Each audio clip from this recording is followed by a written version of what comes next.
And when we're talking about power, we're not talking about, that idea that people have of power over or power hungry, or we're simply talking about the power and authority to make decisions. And it's a leader's decision to decide. It's a leader's decision to determine expectations and timelines relative to the goals of the organization. Those fall under the role authority. But when leaders are telling themselves these stories of, if I correct their performance, they're going to cry, they're going to be really upset, they're going to oppose me, they're going to quit. These are scary stories that leaders are more and more falling into and giving away authority to employees who they would really benefit from feedback. They'd really benefit from corrected behavior.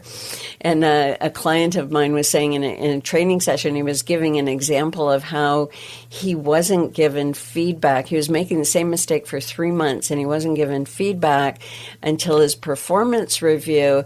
And he was so upset because he asked his boss, "Why didn't you tell me? You let me do this for 3 months. I'm so embarrassed," but also being upset at the manager. And of course, then the manager has to bear the fact that they failed to correct them, and they let them. And that's that thing we talk about about giving away power. It's we let them fail and then rationalize it by saying, well, they had to figure it out for themselves. No, they did not have to figure it out for themselves.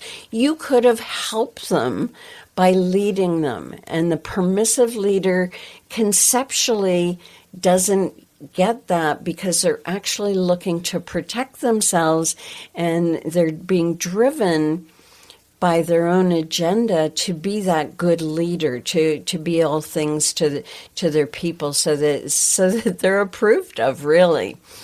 And the type of leadership of letting employees do whatever they want when they want means that the leader gets off the hook. They don't have to be involved as much as other leaders who do a bit more hand-holding to make sure performance is being managed.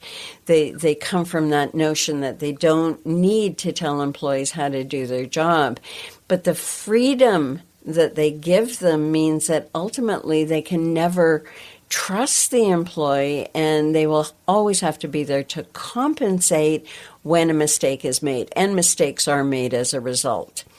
Their unconscious belief, which is a mistaken belief, that if they give people the freedom to do whatever is they want, they'll do fine. They won't need any input at all. And so loss of productivity, frustration, lack of engagement, all of these things are a direct result of the permissive leader.